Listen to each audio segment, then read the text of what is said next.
welcome to this panel about financing. I'm Rokas Beresniovas. I'm head of partnerships at Montgomery County Green Bank. For those of you who do not know where that county is, because there are a couple of Montgomery counties in the state.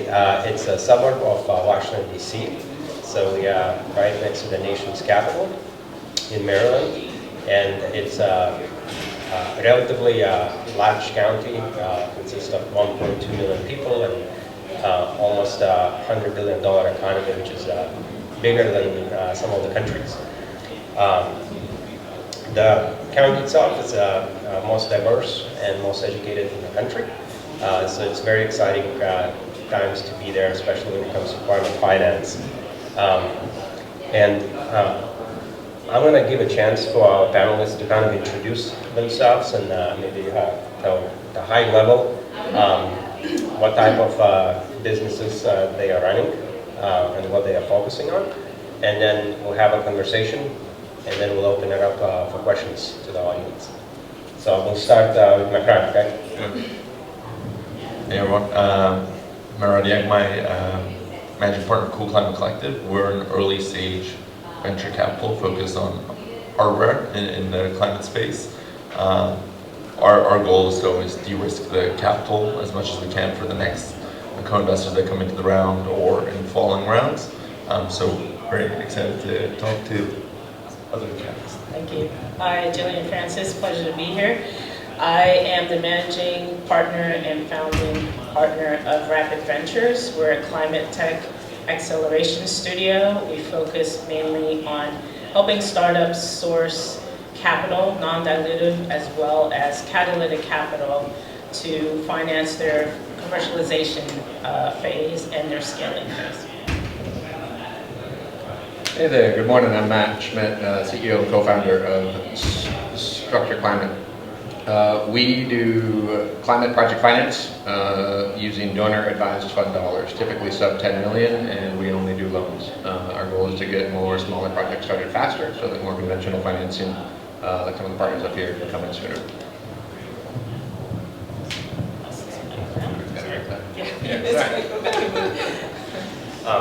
So it's pretty cool to have this panel because I think we cover a broad spectrum, right? We have Matt, who focuses a lot on debt structuring and underwriting, and Gillian, you do a lot of you work with different types of capital stacks, and then we have Mehrad, who does a lot of our early stage kind of a seed catalytic. Financing, right? For profit. For profit. Yeah, for profit. Yeah, exactly. So it's very, very broad spectrum, I think, when it comes to some of these startups in the climate tech, and maybe I'll start with Gillian to kick us off. Where do you see the biggest challenges is for this type of startups in terms of the capital stack? So I would say the biggest challenge is not really understanding how to finance the commercialization finance phase, right? So when you think about climate technologies in the past, they've been a lot software-based, and now we really are starting to move into the hard technologies. And so you're not only financing technology, but you're financing a company, right? So you're building out a company, you're financing industry. And sometimes it's first of a kind, right? So when you're looking at the different financing opportunities, sometimes what you're going to finance, VC thinks it's too risky or it's too big of a check for VC. And then project financing, you're not ready, right? So then there's like an area in between that, which is now being financed. Historically, it could have been coming from the federal government in terms of grants and everything, but now we're looking to foundations, family offices to kind of fill that gap. And so how they can actually help to finance that gap is like in 3 effective roles that they have. And that's financing the validation of technology as well as your business model. And they do that through, if it's project-based, they might finance your pilot, right?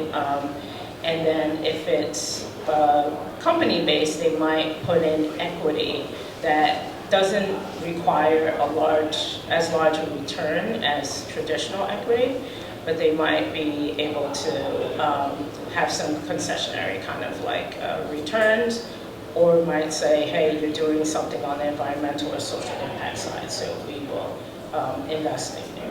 So that's one role that they play. They can also play a role in bringing in private and public capital in the capital stack. So the blended finance, they're able to come in with a loan loss guarantee or some other like recoverable grants. So it's really thinking about, you know, where this catalytic capital can come from.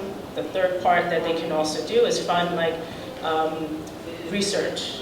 They can also fund workforce development projects. So really holistically, where do you need to finance in order to build out not only your technology, but you're building out a new industry at some time. So you have to think about the different stacks, and that's how we address it. That's great. And Mehrad, what role does the catalytic capital play in terms of making the companies bankable down the line? Well, for us, we always look at catalytic capital as obviously capital that does more than just what traditional finance does. So we're always looking for areas where that catalytic capital can fulfill a specific need, where for us as venture equity investors, we want that money to go towards the IP, towards growth potential. But if it comes down to, oh, you're just going to buy equipment, that's not really attractive for us. You could be doing something more valuable. There's people who like equipment and financing that. Catalytic capital can play a role of borrowing from those models and applying it to equipment lease financing. It could come from a private family office. So we always look at catalytic capital as something that can help us achieve what we're doing. With our venture equity, we sometimes are investing at the pre-seed idea stage even. So even catalytic capital doesn't have anything to give a grant based off. We really focus on that pre-seed ideation. And a lot of our philosophies, a lot of our network are former founders and operators who've had their exits and are now trying to bring into the climate space. But you know, they're trying to look at different revenue models and how does this apply. This new hardware maybe has all the hallmarks of an older technology or another industry, and we work on the narrative. And as we build that narrative, now we're ready to talk to catalytic capital, and hopefully once we get to, you know, we're working with a banker. But the goal of catalytic capital is the only way we'll get there at this current moment.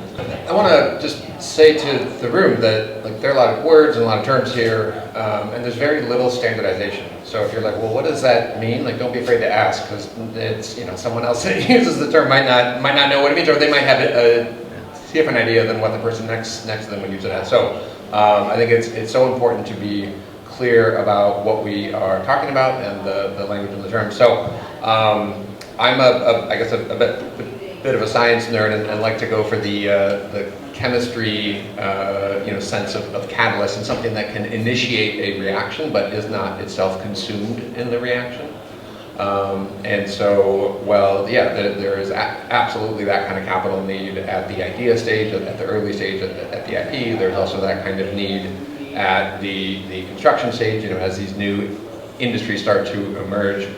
And I find a helpful way to think about it is, what are the things that you're doing as a startup that you're going to use everywhere and do everywhere? Your software, your technology, your talent, your IP, your science. That is a great match for equity funding. And then what is the stuff that you're only doing in one spot? So, you know, you're moving a truck, you're lifting some rocks, you're pouring some cement, you're putting steel in the ground. The things that are only happening in one spot are much better fit for debt. That doesn't mean that everyone will agree with that, but in general, as you're thinking about, you know, what's the right capital tool for the activity, think about what you can do everywhere versus what you're only doing in one spot. Can we talk about what type of companies you guys work with and what specifically you guys are looking for? I work in the verticals of transportation, and smart buildings, energy efficiency, as well as grid modernization. And they're usually at the phase, probably coming out of your phase, right? They're more in the C to Series A, and so they need that kind of transition of this is the technology, and now how do we build a business and a business model around those? And so those are the industries, and that's kind of the stage. And then, you know, they're trying to find financial viability and commercial viability, and need that kind of like bridge to get to being attractive to like even you know, seed investor, or a Series A investor.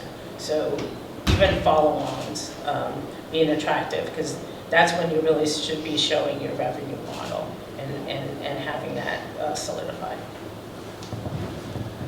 Yeah, so like I said at the very start, we only do loans, and then like I just went through, you know, loans are for the things that are moving in the real world. So I tend to say that we look for modular technologies that enable pay-as-you-go business models in domain expert industries. Domain expert industries are, you know, waste, water, construction, electrification, you know, anything where you've got the seasoned engineers that have spent a lifetime solving problems and just have a sense for that kind of stuff. And I'm sure people in this room have, you know, worked with those people, or maybe are those people where you have a sense for how the thing works.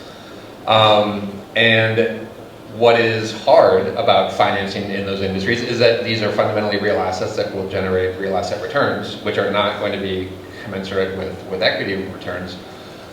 But I think one of the advantages that is often pretty powerful is that you do have the crucible of reality as sort of the ultimate test. You know, it's not just like, how do you feel about this software? It's not just how do you feel about this, you know, this vibe or this network. It's, does your material have the tensile strength that it needs to have?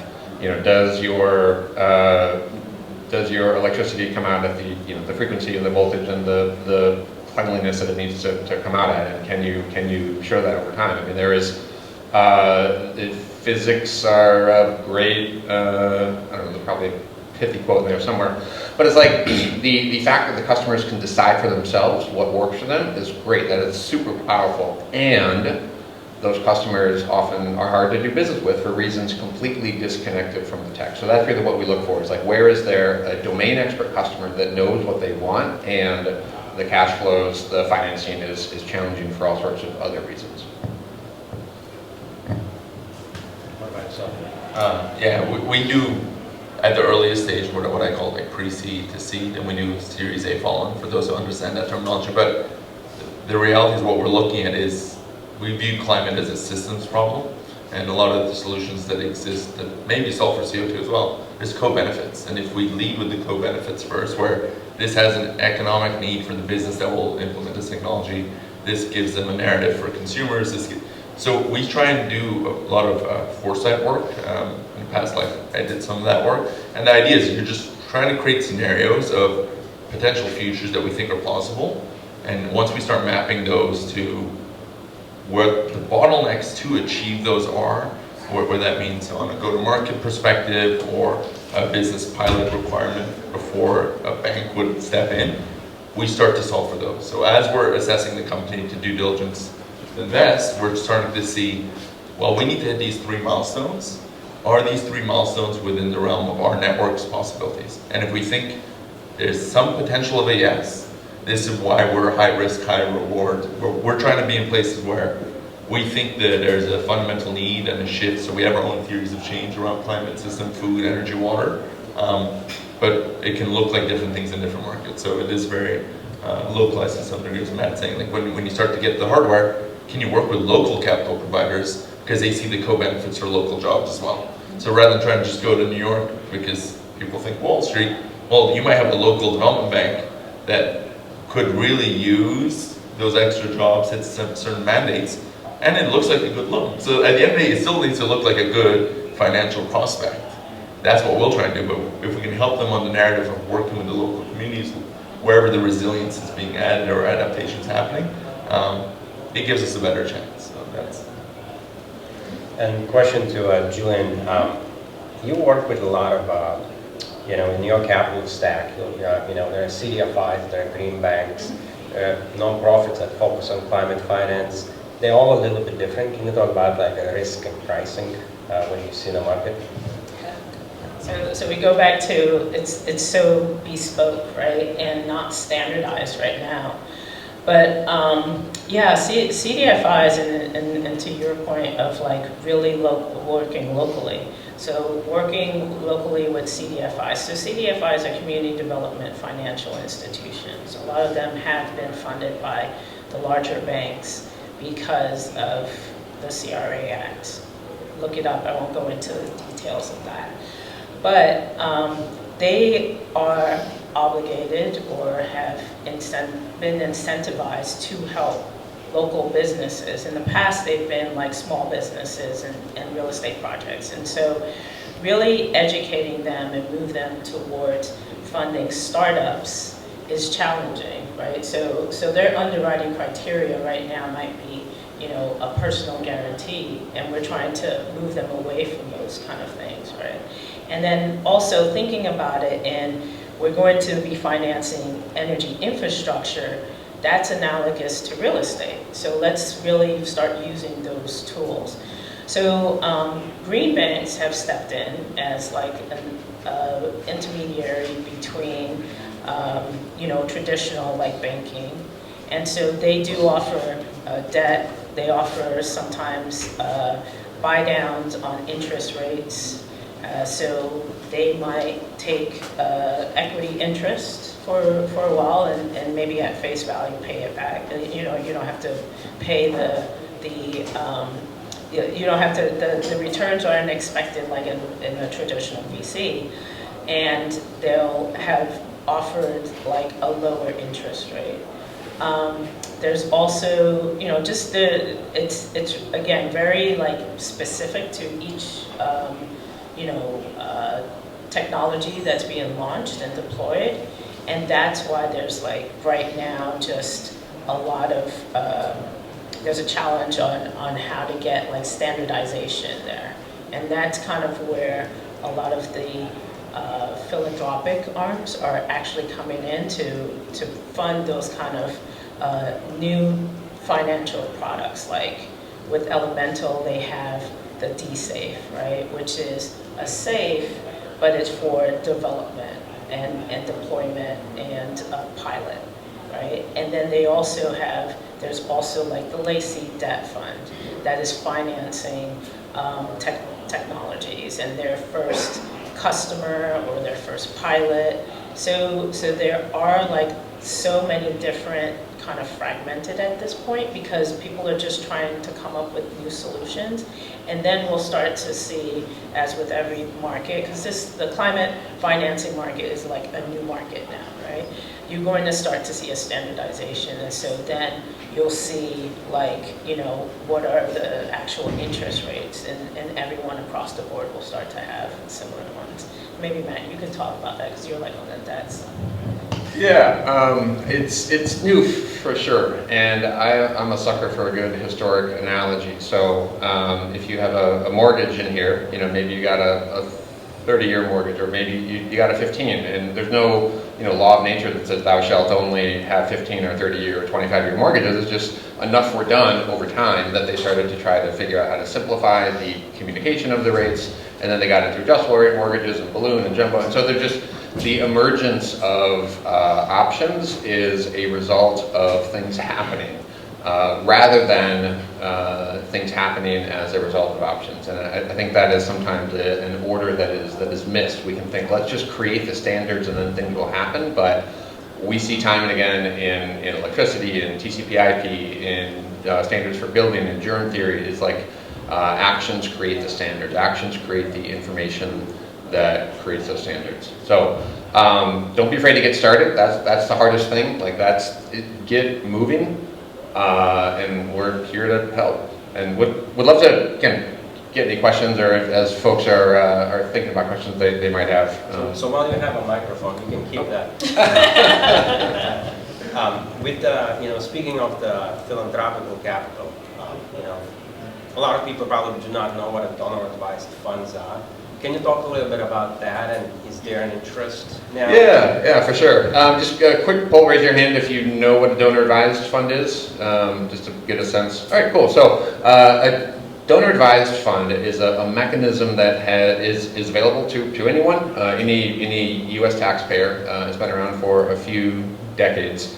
The idea is that you can make a consolidated charitable deduction without making specific assignment decisions. So let's say it's December 31st and you get your year-end bonus and you don't want to take a capital gains tax hit, you can, or an income tax hit, whatever, you can put whatever amount you want into a donor-advised fund and then go back in later and say, I want to put this towards my school, my friend's running a marathon, I'm going to donate to that, this other church group, or whatever. Any nonprofit can receive a donation from a donor-advised fund.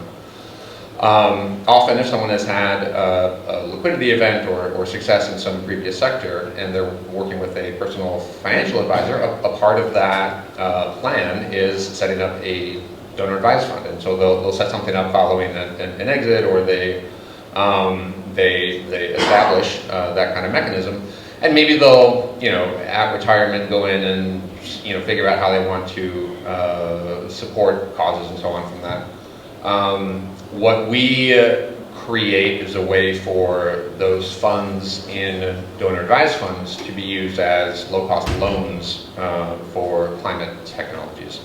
And I'd say the most common thing that we hear is you can't do that with DAFs. Which I say, please come talk to me. And then probably the second most common thing we hear is, I don't know anyone with DAFs.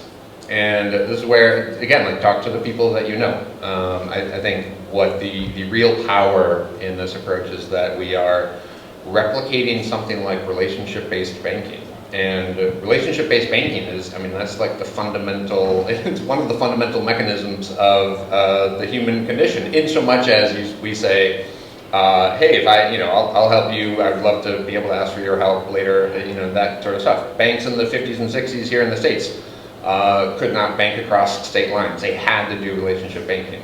Microfinance, all over the world, hugely relationship banking based. The Community Reinvestment Act and the way that community CDFIs are being funded is almost like a replication of some of the community banking dynamics.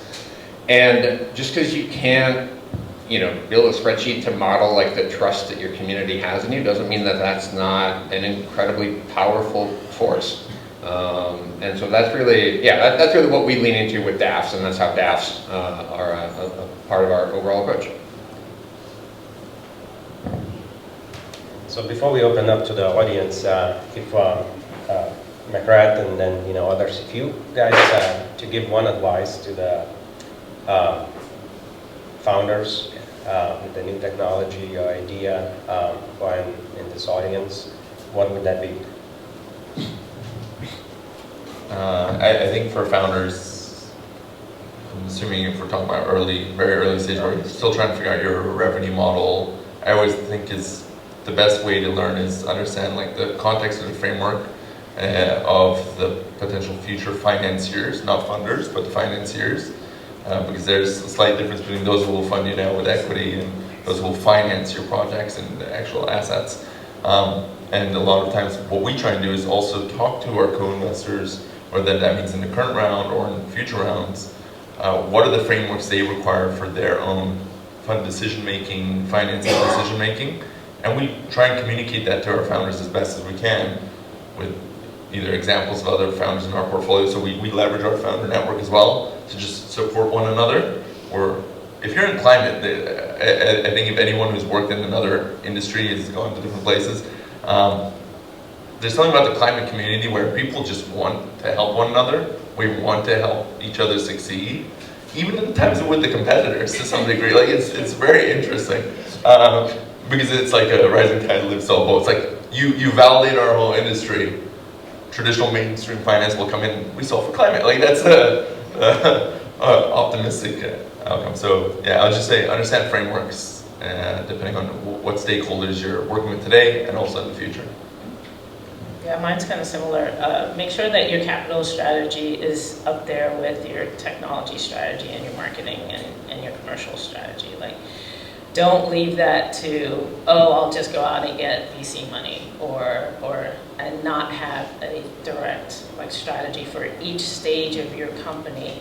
What does that look like? How much debt are you going to take in? What's the capital? When do you introduce catalytic capital?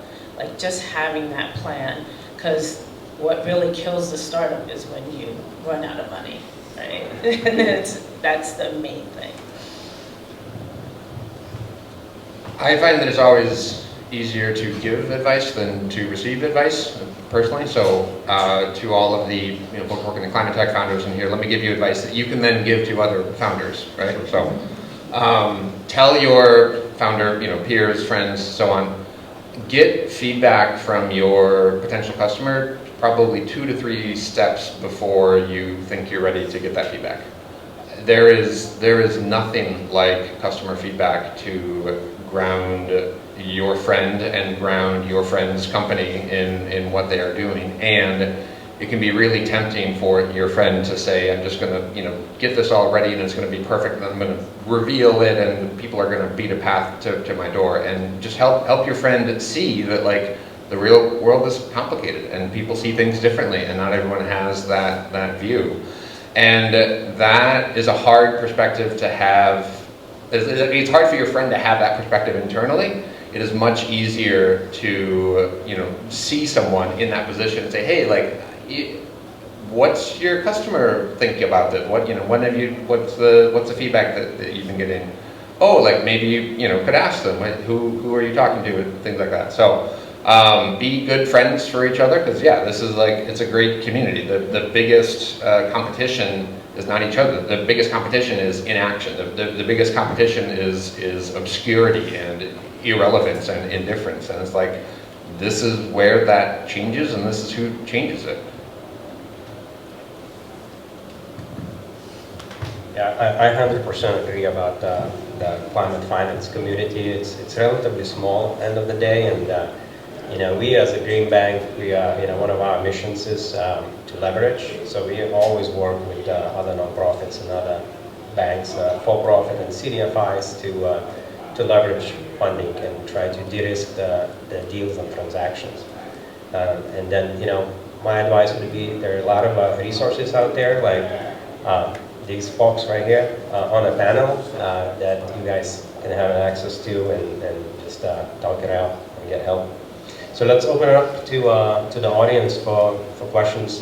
Anyone wants to go first? Hi, so in terms of climate finance, there's 2 major parts. Number 1, mitigation. Number 2, adaptation. So we know with COP30 coming up in Brazil in November, we know the UN is basically non-US driven at this point because Trump doesn't really care about climate change at all. He's the devil, dirty polluters. So what do you see as your role in sort of this international negotiation, and like how can we transfer funding as well as technology to these developing countries? Anyone wants to take this? Yeah, I'll hop in there. So, great question. It is hard. It is hard to figure out the business models, especially when in many cases what is fundamentally being sold is something that is invisible. So take something like removing carbon from the atmosphere. Like, here's this completely inert, odorless, invisible gas that you're going to pull out of the air that I can't see, and you're going to put it somewhere that I'm never going to see it again, and you want me to pay you how much? And like, that's hard. And yet, we have examples in our economy and industries and in countries around the world where we sell invisible services. We sell the assurance of a given outcome, whether that's walking into a building and just believing that it's safe, drinking food that you pick up at an event and not thinking twice about the food safety of it. Going to like having healthcare such that you can get help if you need it, but there's not a doctor who's like walking behind you while you have healthcare, right? It's that invisible mechanism. And so, how do we shift more dollars? How do we sort of make what is the need for adaptation and resilience and mitigation real? I think we have to start seeing it to believe it. And so often for policymakers, for local community stakeholders, seeing what it means to manage stormwater differently, or to create cement out of like recycled glass in your community in a way that's never been done before. Like, there are so many things that when they can be seen, they create the belief structures around which policies and decisions about tax revenues and so on can be spent. But absent that visceral experience, there's no more powerful force than that as I see it. So that's really where we focus on making things happen so that so many other people can see it and believe it. Like the people in this room, like if you self-selected to come into this conference room, like your belief is not a challenge, right? Like there's no doubt there. And everyone's different. Everyone has their own, concerns, fears, etc. And so, like, give them a way to engage with that is real, that they can experience. All right, gentleman with the hat first. Can you stand up and identify yourself as well? Hi, Brian Madison. From the technology side of startups, it's venture experience that I've had is more technology related. In the technology business, a lot of investors look for partnerships with go-to-market partners to help technology co-invest with these go-to-market partners. But when you're in green tech, go-to-market partners, there's no people that use power solutions.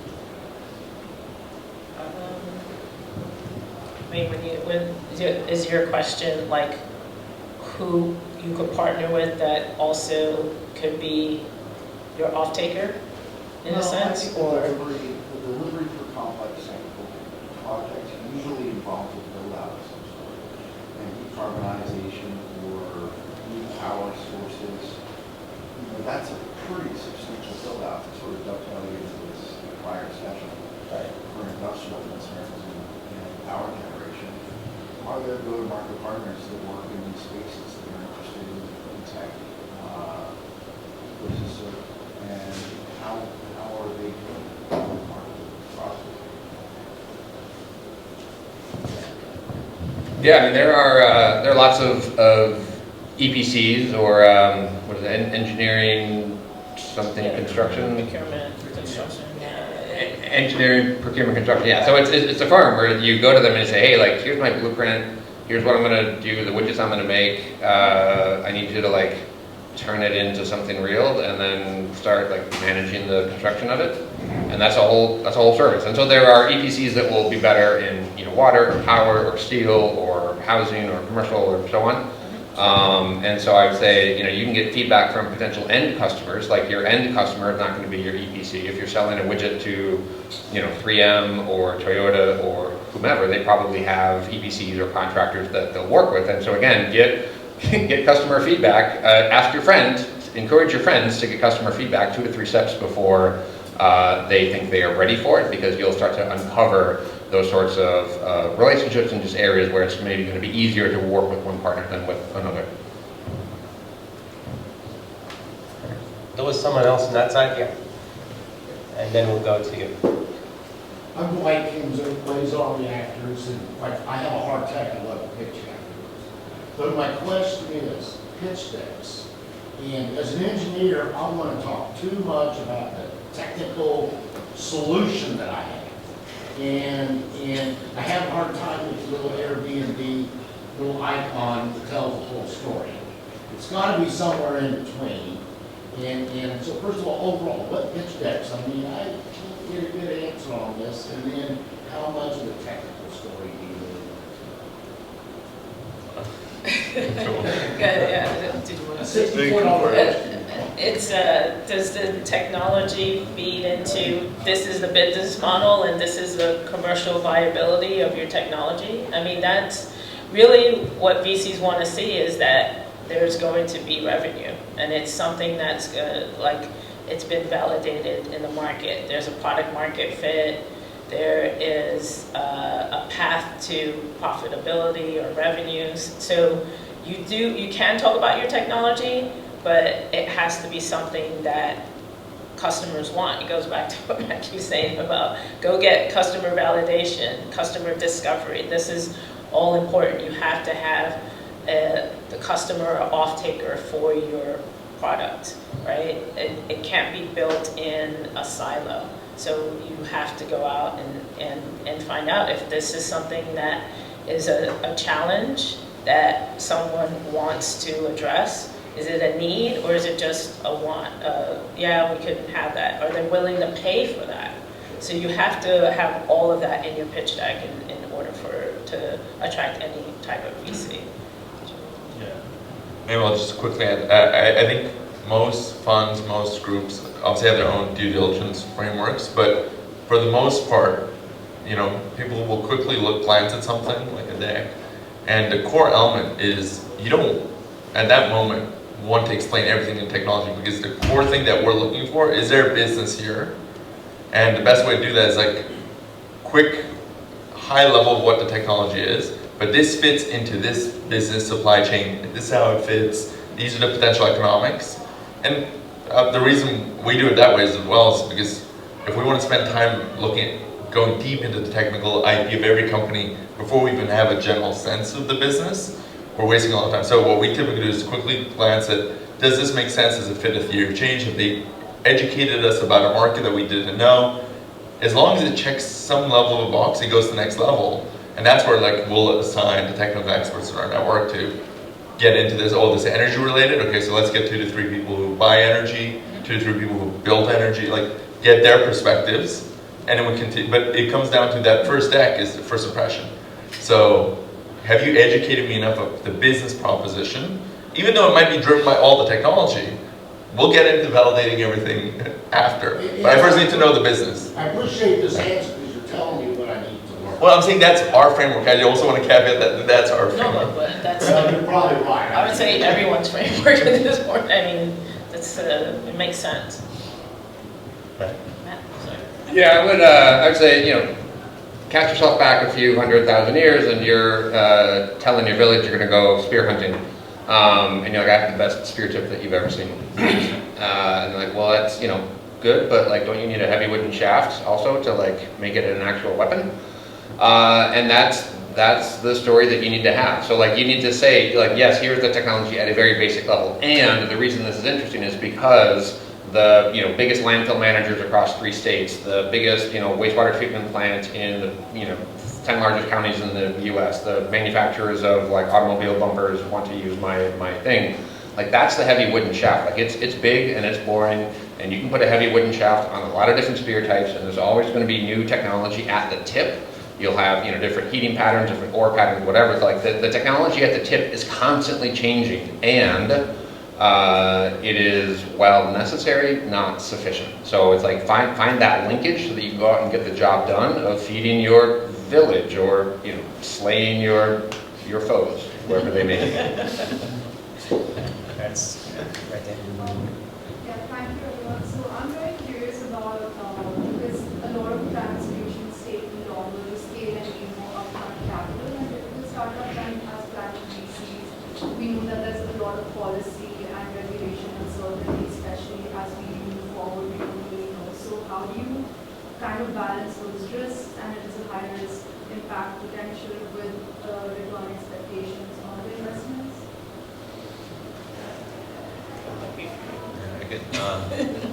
I mean, there was a lot there, so I'm just going to try and put it in the context of how I would think about it. Is that, like you said, you know, they might require 2 years worth of something to get it. Well, we'll question them, like, why can't we do this in 6 months? Instead of going for that large scale, can we just prove the technology can do it at this level? Can we work with this group that's maybe a connection of ours or something? Can we figure out the first viable pilot, so like an MVP in the pilot sense, and just to prove out the certain milestones that we think the next round of investors want. So it is, yes, you are playing a game of like, how much runway do you have, how much can you burn? And our goal is like, how do we keep replenishing it without having to do the equity round? And I do lean into catalytic capital as much as we can, but at times it requires the off-taker first. So even catalytic capital a lot of times says, well, who's going to buy the loan or going to fill the revenue for the loan to be fulfilled? So our goal is always about how do we get that pilot, and a lot of our own due diligence is trying to secure that during our investment decision-making phase. So we try and move as fast as we can as our network grows and moves faster. But that is our whole approach, and then tapping into catalytic capital. Yeah, and just to be clear, like catalytic capital is not charity, right? So they also are looking for viable business models and to support that. What they're doing is providing like maybe a longer runway, right? And saying, hey, we'll look at this because it brings additional, economic value or environmental impact and social impact. But they still have to invest in a way that later stage can come in, right? So they have to make sure that they're intentional about investing and they're investing in an actual business, right? And commercialization. So. All right, this lady right here in black. Hi, thank you for the panel today. I wanted to ask, what are some technologies you're currently funding you actually think that could be realistically adopted without significant expenditures in the current infrastructure? Technologies with market transformation. Sorry, with what transformation? Market. Market transformation. Yeah, so I mean, the fewer pieces that you have to change all at once, the better. So like isolate your variables, isolate your unknowns, really focus your testing on those unknowns. A spear works as a weapon not because it's a broad blunt tip like a wooden shaft, but it's because it's a narrow focused point. And so things like a bio-based polymer that can be a drop-in replacement for a petroleum-based polymer, or things like a cementitious, substitute that can be a mixing replacement for something else, where you're changing as little as possible. That's where you're going to have, I think, the fastest probably feedback and learning cycles in the real world, and that's going to look different depending on your tech. So. Okay, we got 2 minutes, so we have a couple of minutes for questions. I think that gentleman in black and white was first, and then we'll go to you. Yeah, so Matthew, I guess you were a recyclable polymer company. What advice do you have for companies? Gillian mentioned having a capital strategy early on. So you're raising at a Series A, you get some smaller checks, and then you move into the more capital-intensive part. What advice do you have for companies that can ensure continued participation? You start to get questions in the Series B stage of why are early investors not participating? And it makes sense to me. You buy a Big Mac for $1, why would you buy it for $4 a few years from now? So how do you plan for that? Yeah, so that comes up a lot, right? Because especially when you're an entrepreneur in a startup and you're kind of looking for capital, you're like, hey, wherever I can get capital. You have to have a strategic, intentional way of partnering with VCs, right? So your early stage, you really have to almost interview them as well, right? Are you going to, okay, so if you go with a certain VC, are you going to be able to follow on later on? Because that is an indicator to other investors if they don't come into the next round, right? So see if they have that runway, and if they do follow on, and that's a good partnership. Then you're also looking at what other value does this VC offer? Connections, corporate partnerships, their network. They're going to open up their network.